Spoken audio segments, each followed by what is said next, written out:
చట్టాన్ని ఉల్లంఘించి రాజ్యాంగాన్ని అపహాస్యం చేస్తూ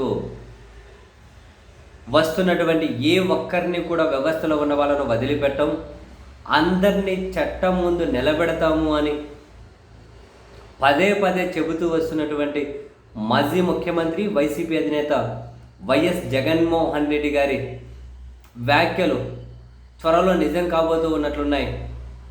అధికార పాలకులు మనకు అండగా ఉన్నారు, మన వెనక ఉన్నారు అని విచ్చలవిడిగా రెచ్చిపోయినటువంటి పోలీసులు, వ్యవస్థలోని మరికొందరు అదే చట్టం ముందు నిలబడబోయే రోజులు ఈరోజు కాకుండా రేపు కాకుండా వెరీ సూన్ అయితే రాబోతున్నట్లే ఉన్నాయి.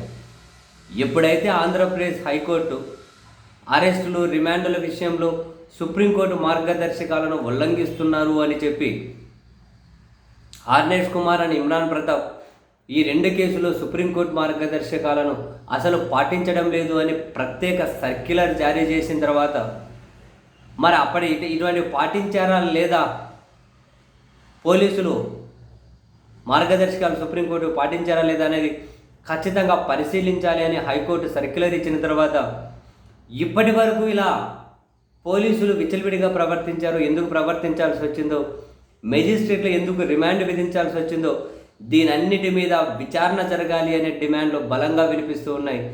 హైకోర్టు కూడా ఆ దిశగా ఆలోచిస్తూ ఉంది అనే వార్తలు ఇటు పోలీసుల్లోనూ అటు న్యాయ సంబంధిత వర్గాల్లో కూడా గుబులు రేపుతూ ఉంది. ఇప్పటివరకు జరిగిన వాటి మీద కూడా విచారణ హైకోర్టు సుమోటోగా తీసిన విచారణ చేసే అవకాశాలు, ఇవన్నీ పరిశీలించడం కోసం ఇప్పటి వరకు పెట్టిన కేసులు, రిమాండ్లు వీటన్నిటిని పరిశీలించడం కోసం ఒక సపరేటు ఏదైనా ఒక కమిషన్ లాంటిది కూడా నియమించిన ఆశ్చర్యం లేదనిపిస్తుంది.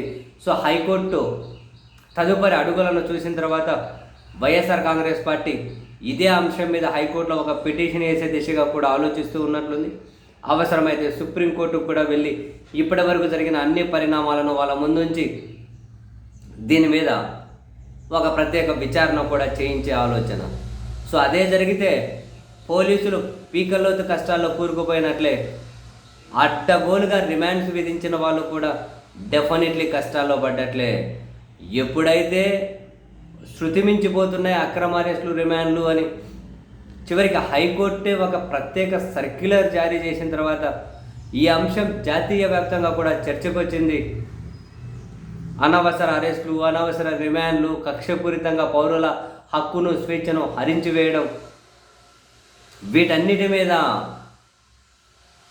నో డౌట్ ఈ అత్యుత్సాహం ప్రదర్శించిన వాళ్ళు ఎవరైతే ఉన్నారో వాళ్ళందరూ డెఫినెట్లీ విచారణ ఎదుర్కోబోతున్నారు.